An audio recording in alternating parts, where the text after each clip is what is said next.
Ainda, na cabeça de muitas pessoas, criminalizar depois que acontece, punir, é mais importante do que prevenir e educar. Ney Alberto Salles Filho. Moro. Olá, ouvintes! O papagaio de hoje é sobre educação para a paz. E o convidado que eu trago para a nossa conversa é ninguém menos que Ney Alberto Salles Filho, também conhecido como meu orientador. Moro. A primeira pergunta, professor, e você pode já emendar com a sua apresentação, é qual animal da fauna brasileira você se identifica e por quê? Oi, Suzana, oi, ouvintes. É uma alegria estar aqui no Papagaios da Paz, nessa proposta tão bonita que você está construindo. Cada vez mais alcance espaços diferentes e pessoas diferentes que precisam escutar um pouco de possibilidades alternativas diante do mundo tão violento que a gente vive. Como você falou, eu sou professor, né? Gosto que me chamem de professor. Também sou orientador, teu orientador, e é uma satisfação ver você nessa jornada. O animal que eu trouxe hoje, é claro que quando eu vi que no podcast você provocava essa questão, fui olhar a fauna brasileira. E daí, claro que a gente sempre pensa assim, eu vou ser uma onça pintada, alguma coisa assim. Mas depois que eu estudei bem, assim, eu olhei e disse assim, olha, tem alguma coisa que eu vou me identificar, que é o tamanduá.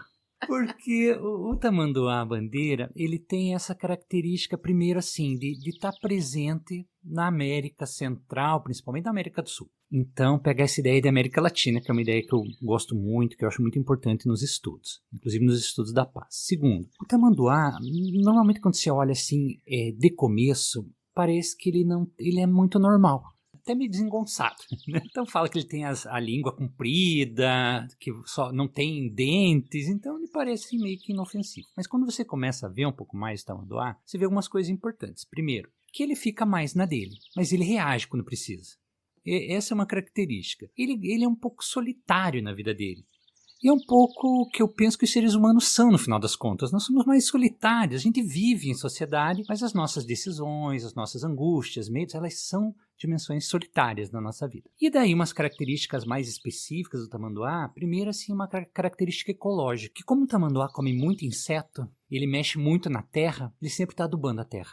Então essa é uma característica importante dele ecologicamente falando. Moro. Em alguns mitos e crenças dos indígenas brasileiros, o tamanduá é colocado assim muitas vezes como um criador de mundos, inclusive. Porque com as garras afiadas ele vai arrastando a terra e por ali que começa a correr os rios. Então o tamanduá é nessa característica. Moro. Existem 4 espécies de tamanduá no mundo, sendo que 3 delas se encontram no Brasil. O tamanduá-bandeira, o tamanduá-mirim, o tamanduaí e o tamanduá do norte, que é a única espécie que não se encontra no Brasil. O tamanduá-bandeira é uma espécie vulnerável à extinção e as principais causas são queimadas e atropelamentos. Moro. Então, aqui no programa eu pergunto, que você traga uma referência feminina para você, mas não alguém famoso. Qual a relação dessa pessoa com você? O que ela influenciou, principalmente se influenciou na sua pesquisa ou não? Como que foi? Parece que é um pouco lugar comum, mas não é, porque é um reconhecimento, né? Eu vou falar da minha mãe. Dona Marilá, ela está com 76 anos, esse ano, em 2024, ela faz 77, e ela sempre foi professora de piano e mãe, esposa. Desde que eu lembro de muito criança, a rotina era muito essa. A sala principal da casa era onde ela recebia os alunos e os filhos lá para dentro. E os filhos, assim, tendo uma certa autonomia de limpar a casa, de fazer as coisas, tudo. E assim, ao longo dos anos, na medida que eu fui crescendo, me desenvolvendo, olhando a vida, ela me parece com mais força ainda nessa tarefa difícil que ela teve. Mãe de 4 filhos, ter que gerenciar tudo isso, dando aula, então, quer dizer, ela estava ali, mas ao mesmo tempo ela estava com a cabeça nas coisas da casa, né? Então, isso me ensinou muito sobre, assim, resiliência e, obviamente, de valorização dela cada vez mais e dessa potência das mulheres, principalmente da geração dela. Parece às vezes que é um lugar comum ou que todo mundo sempre vai homenagear a mãe, porque é um clichê, mas eu acho que não. É uma figura de representação muito forte, na criação dos filhos e que geralmente está mais próximo dos filhos, tanto pelo trabalho doméstico, que acaba se aproximando mais do convívio das crianças, como também por toda uma estrutura patriarcal que criou esse amor da mãe, esse amor incondicional da mãe. Isso, Suzana. E eu acho que mais uma questão bem importante é justamente de colocar a dimensão da mulher como uma dimensão central, por exemplo, nos estudos da paz. Por essa resiliência, mas por ter um olhar paradigmático diferente, não violento como os dos homens, que historicamente resolveram tudo com guerras, etc. Então, me parece, eu acho que o que você propõe no Papagaios e o que eu poderia contribuir dizendo que é muito importante estudar a perspectiva das mulheres nos estudos da paz, central. Você colocou na sua tese que a paz não é apenas um conjunto de boas intenções. Então, eu queria que você explicasse um pouco mais para o ouvinte. Então, a ideia de paz, primeiro, tem uma origem muito religiosa, né? E aí guarda um certo perigo, porque às vezes em nome da paz nós fazemos guerras para ter paz. Então, é meio confuso esse conceito. E aos poucos a gente vai entendendo que há um conceito mais operacional, que a paz é o contrário de todas as formas de violência. Se a gente entender isso, a gente começa a pensar um pouco mais didaticamente. Basicamente, a gente tem aquela ideia de uma paz que é direta, que é a paz de um contra o outro, a paz estrutural, que é da sociedade, e uma paz cultural, que é mais ampla. Então, é nesse caminho que a gente precisa reconstruir um pouco esse conceito. Então, eu diria assim, que se a gente ficar com essa paz que eu chamo do mundo cor-de-rosa com bolinha azul, sol das pombinhas brancas, não desmerecendo essas questões, a gente não avança muito em termos de discutir paz. A hora que a gente tensiona um pouco, fala do conflito como elemento importante, da desigualdade, da pobreza, de tudo isso como elementos que são violentos também, e não só o soco, a facada, o tiro, a gente consegue ampliar o conceito. E também é sobre pensar nas raízes dos conflitos, né? Que é mais aprofundar-se mais sobre aquelas questões. Exatamente, Suzana. Eu vou dar um exemplo rapidinho aqui. A gente tem ouvido falar nesse mês de janeiro de 2024, com muitas questões ambientais acontecendo, lá no Rio de Janeiro principalmente, né? Se fala em racismo ambiental. O racismo ambiental é um conceito que tem a ver com essa questão de que nas zonas ricas do Rio de Janeiro ninguém foi afetado. Nas zonas pobres, onde mora a maioria negra, empobrecida, excluída, vulnerabilizada, eles estão lá com as casas ainda embaixo d'água. Paz, estudos de paz é isso. É você olhar a relação daquele marido que bate na esposa, da esposa que acaba batendo no filho que acaba saindo de casa. É esse olhar mais sistêmico / complexo mesmo. E a gente precisa fazer isso. Às vezes as pessoas falam assim, mas isso é muito complexo. É justamente porque não tem respostas simples. A sua tese é de 2016. Sim. E agora a gente já passou por 8 anos. O que tanto você acha que mudou? Suzana, eu acho que assim, começando do micro, é sempre importante entender assim. Quando eu fiz o doutorado, existiam raros estudos no campo da educação para a paz ou da cultura de paz no Brasil. Agora, a gente está, em alguns anos depois, nesses 8 anos, a gente já tem muitos trabalhos que enfocam isso, né? Você é um exemplo, né? E os meus outros orientantes também, que a gente pode estudar esses temas. Então, houve um avanço. Mas esse avanço é justamente porque o mundo, nesses 8 anos, piorou. Então, mas assim, justamente o que mudou nesses 8 anos não foi a perspectiva. As perspectivas e a fundamentação teórica ainda são muito atuais. Agora, o mundo mudou para pior no sentido de uma explicitação da violência. Seja ela a violência política, que a gente está vendo muito, a violência direta, a xenofobia, o racismo, misoginia, LGBTfobia, ou seja, essas coisas todas ficaram mais tensas. Então, os estudos da paz têm aumentado também, porque a demanda para pensar não violência, ela cresceu nos últimos anos. Quando você tem, por exemplo, um momento onde as violências aparecem mais, você tem um trabalho de reflexão e discussão sobre a não violência, também mais forte, né? Então, acho que isso vai ajudando a equilibrar. E ainda bem que a gente tem mais ferramentas de estudo, pesquisa, de tecnologia para discutir tudo isso. Você é conhecido nos grupos da graduação como um professor muito bacana, sempre muito solícito, respeitoso, que motiva seus alunos. Por que você acha que você tem essa fama lá na pós-graduação? Essa coisa assim das lendas urbanas, né, Suzana? Às vezes são meio relativas, né? Depende do aluno, conforme a nota que ele tira. Mas eu diria assim que eu ao longo desses anos, quase 15 anos, estudando esses processos de violência, não violência, relações humanas, mediação de conflito, e algumas coisas talvez a gente vá melhorando um pouco na forma de se relacionar com as pessoas, né? Talvez os meus alunos de graduação me achem menos legal. Assim, menos bonzinho, porque tem algumas características, assim, pela fase que eles estão, né? Mas eu diria assim, que assim como eu tenho essas características, talvez que sejam boas, eu tenho também algumas outras falhas como orientador também. E se a gente fala tanto em cultura de paz, em relações humanas, em deixar o mundo menos pior, pelo menos, que a gente comece com as coisas que a gente faz. E o que está na nossa mão? É pesquisa, é pós-graduação, é fazer bons trabalhos com critério para deixar perspectivas boas. Então é isso que a gente tem que cuidar, fazer bem, né?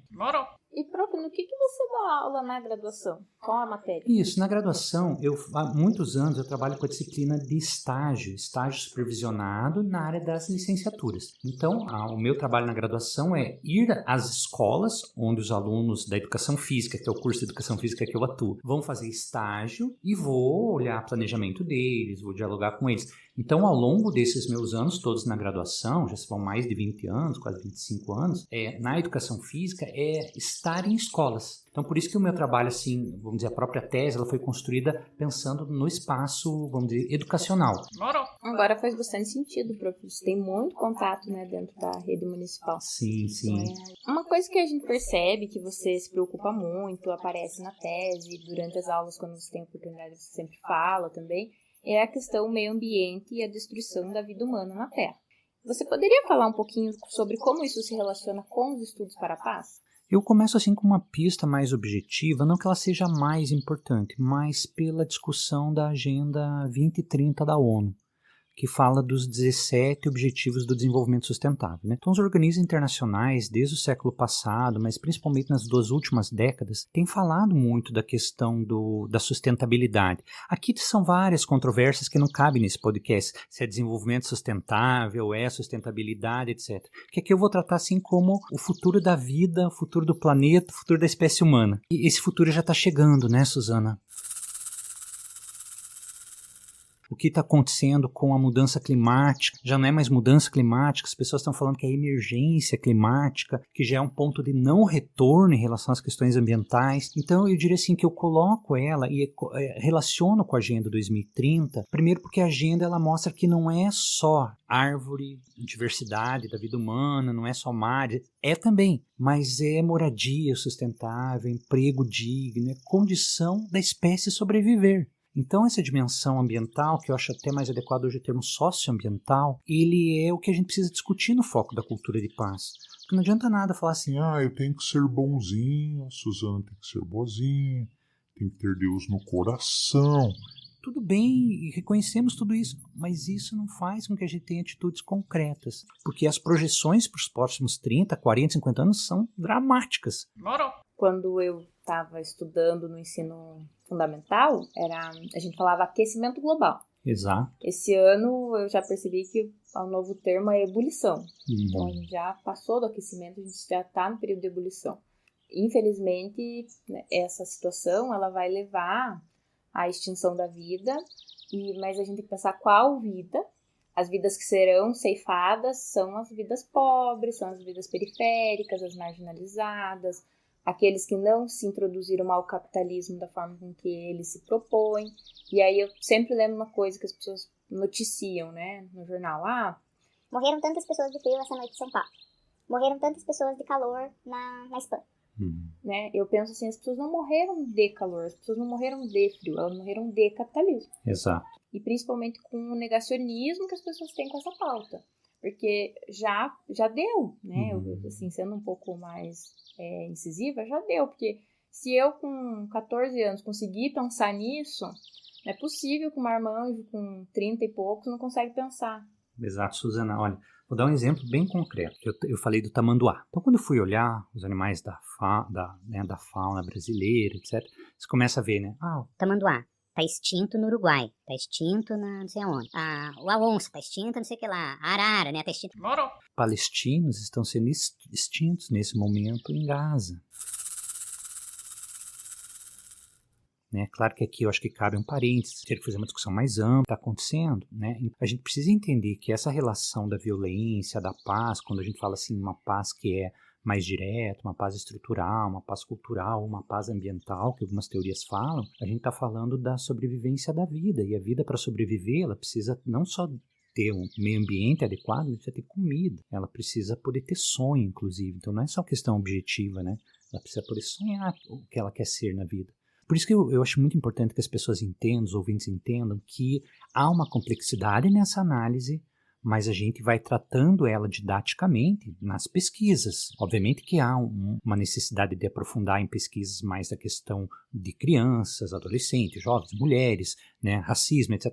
Mas é entender que há uma base que é muito comum, que foi o que se falou, que é um modelo de sociedade que a gente criou, que é um modelo doentio, explorador, enfim, etc. E aqui entra aquela discussão que a gente faz, é um modelo, é uma forma com que a gente criou, mas da mesma forma a gente pode recriar, descriar, começar outra, Exatamente. pensar outra possibilidade, porque nós precisamos pensar outra possibilidade. Bom, prof, eu gostaria de fazer uma pergunta também, que é assim, você é muito conhecido também, na maioria das pessoas, como Ney da Paz. É um apelido, você sabe, Outra né? lenda urbana. Mas é um apelido. O Ney da Paz. E eu queria saber como é que começou isso, mas não no sentido de como começou o teu apelido, mas tipo assim, desde a graduação você pensou em estudar a paz ou você estudou outra coisa, daí foi pro mestrado, pro doutorado, como é que você conheceu esse caminho? Sou graduado em Educação Física, né? E quando fui fazer o mestrado, eu fiz logo depois da graduação, eu fui estudar questões relacionadas ao corpo. Fui pelo caminho da história do corpo no Brasil, que pegava um pouco a educação física, mas era um pouco mais ampliado, ia para questões da sociologia do corpo. Foi aí que eu já comecei a fazer leituras mais na área de sociologia e filosofia. Isso a gente está falando do final dos anos 1990. Então eu já venho nesse tipo de olhar, vamos dizer assim, um pouco além das questões específicas da educação física e da educação, há muito tempo. E daí quando eu estudei questão de história do corpo, a gente já foi vendo, quer dizer, como que foi a sociedade brasileira, como que foi se formando, e a violência. Então aquelas questões de violência sempre começaram a buzinar. Quando eu fui para o campo da educação física, e daí comecei isso no começo dos anos 2000, que 2001 a 2010, a ONU e a Unesco lançaram a década da cultura de paz, que foi onde as questões da cultura de paz no Brasil ficaram fortes. No mundo elas já vinham desde a Segunda Guerra, mas no Brasil foi aí. Eu fui estudar práticas corporais alternativas, que eram chamadas alternativas, Tai Chi Chuan, Yoga, Shiatsu, Doin, e por aí eu fui conhecendo as questões ligadas à cultura de paz, até que eu cheguei nos teóricos da cultura de paz, ali pela metade, finalzinho da primeira década do século XXI, 2005, 2007, 2008, e aí que os projetos começaram a se estruturar na própria universidade, através de teoria de estudos da paz, né? Quando eu fui para o mestrado e estudei teoria da complexidade de Edgar Morin, e também com muita vertente de Paulo Freire, que tem muito a ver com uma história de vida, eu falei, puxa, é esse caminho mesmo que a gente precisa, e coincidiu que essa segunda década do século XXI aumentou bastante a legislação e a discussão sobre educação para a paz, estudos da paz no Brasil. Acho que você tocou um ponto interessante que dá para a gente falar um pouquinho, que é a legislação. Então, apesar de ter uma década que foi a cultura de paz, demorou um pouquinho para a gente começar a legislar nesse assunto. E agora a gente já conta com alguns textos a nível federal sobre isso e que estão sendo replicados a nível municipal. Como que você vê? É uma vitória para a cultura de paz? Eu diria que é um caminho de visibilidade. Porque, veja, Suzana, recentemente, agora no mês de janeiro de 2024 mesmo, foi aprovada pela Presidência da República uma lei que criminaliza o bullying e o cyberbullying, né? Foi uma lei muito festejada. Só que há 6 anos a gente teve uma alteração na Lei de Diretrizes e Bases da Educação Nacional, que é a lei mais importante do país, que coloca a prevenção da violência e cultura de paz como dimensões da escola. E essa lei parece que ninguém se empolga muito.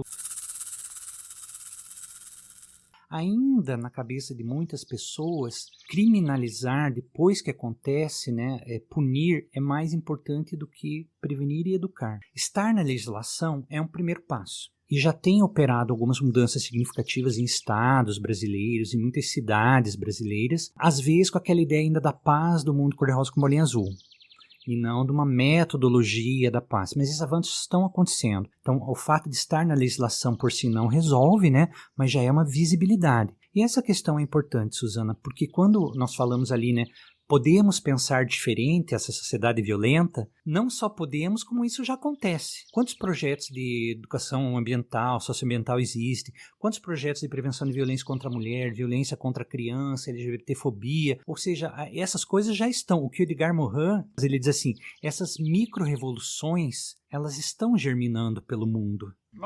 Prof, eu vou passar agora para você fazer uma pergunta para mim, porque como eu estou me propondo a teoria do conhecimento horizontal, eu tenho também que inverter o papel entrevistador-entrevistado. Então eu queria saber se tem alguma coisa que você gostaria de perguntar para mim, mas pegue leve, né, prof? Tá bom.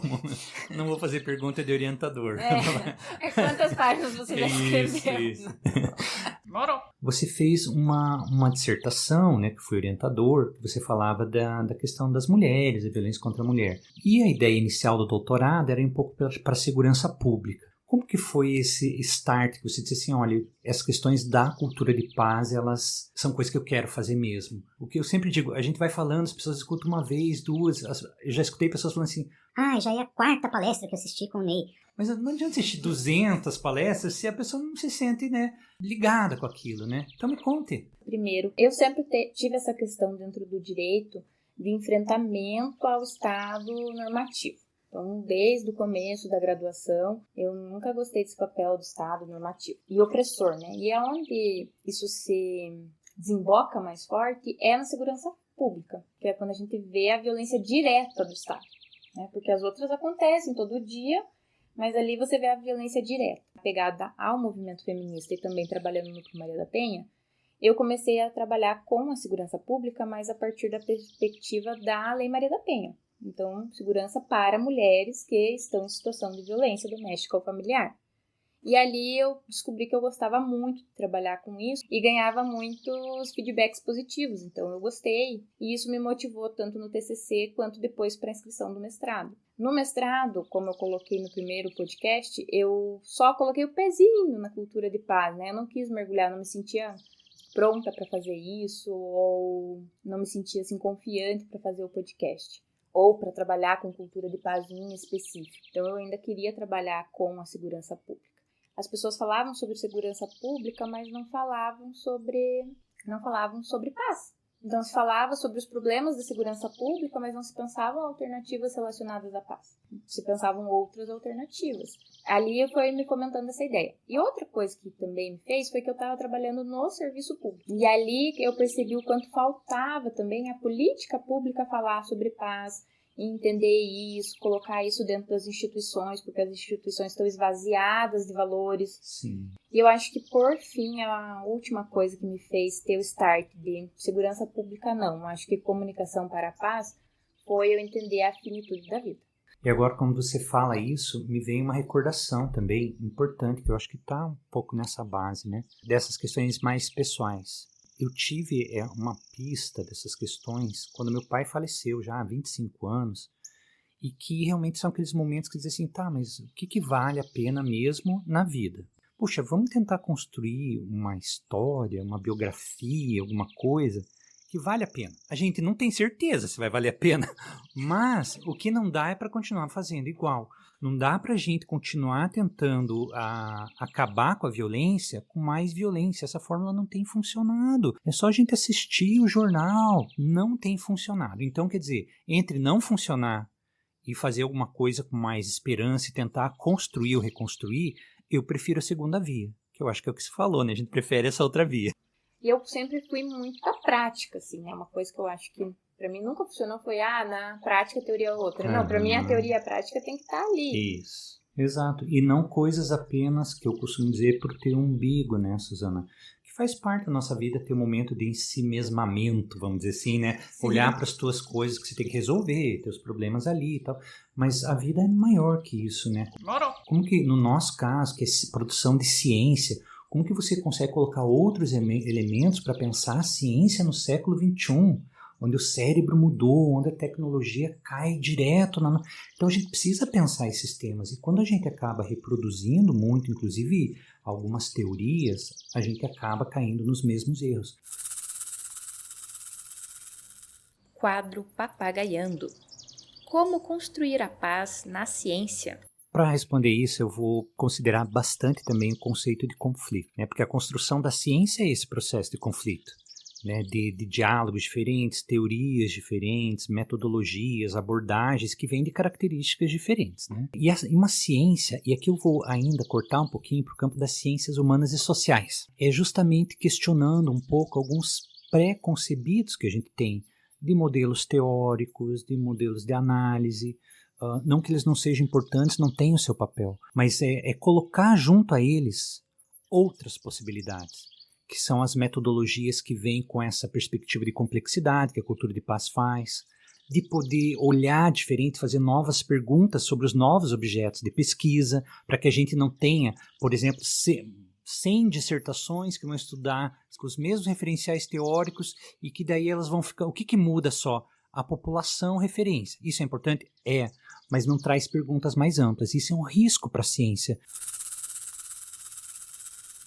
Porque a questão da violência, quando a gente fala em violência direta, violência estrutural e violência cultural, a gente está falando muito sobre essa relação entre estrutura e conjuntura. Quer dizer, como que alguma coisa que se dá num tempo histórico, por exemplo, né, você teve lá os anos no Brasil que o Lula era presidente, depois a Dilma, depois impeachment, depois Bolsonaro, agora volta o Lula. Como que foram as políticas públicas num determinado governo? Elas valorizavam quem? Valorizavam mais os ricos empresários ou valorizavam mais as pessoas vulneráveis? O que tudo isso muda? E muda, né, como a gente percebe, extremismo, etc. Então, eu acho que essas são as novas perguntas, né, principalmente no campo da ciência. Eu só faço ciência. Não.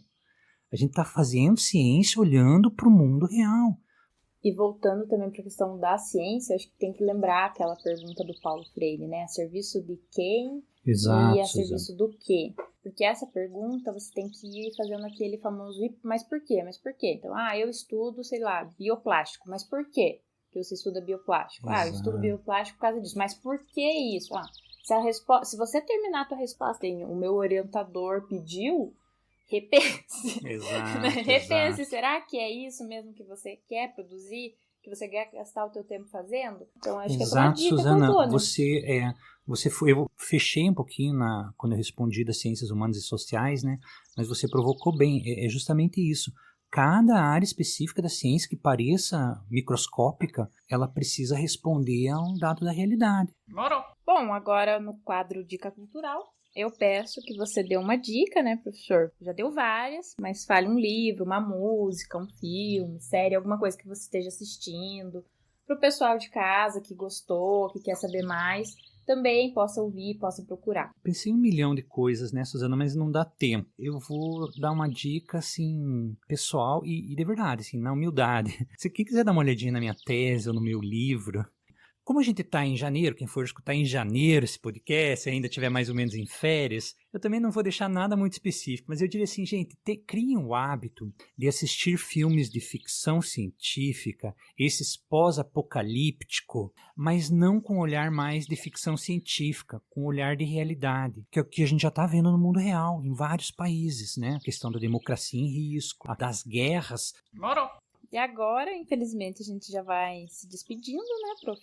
Muito obrigada, foi um prazer papagaiar hoje com você. Eu espero que você e os nossos ouvintes tenham excelentes voos e até a próxima. Suzana, eu que te agradeço muito, a tua proposta é riquíssima, é uma proposta muito importante, mas ela traz também justamente esse senso crítico, um senso de entender melhor as coisas, que a gente precisa ter vergonha de falar que a gente está ligado à cultura de paz, que isso não é uma coisa menor. Pelo contrário, é uma coisa de olhar o mundo, olhar a nossa vida, olhar as nossas atitudes, pensar no futuro, pensar no presente, né? Então, eu quero convidar todas, todos e todes a participar, ouvir o podcast Papagaios da Paz, acessar o Instagram, né, nas redes sociais, de maneira geral, e ser assíduo frequentador, né, ouvinte direto, e ajudar a disseminar isso, né, Suzana, porque a gente está vendo pelos primeiros impactos, como tem sido um espaço importante realmente para escutar, que não é uma coisa assim do outro mundo, nem só teórica, mas ao mesmo tempo é esperançosa. Não no sentido de esperar, como dizia Paulo Freire, né? No sentido de esperançar, de construir, de dar os passos. Então é muito importante. Vamos para frente e caminhando nesse sentido. Muito obrigado. Obrigada, um beijo. Moro.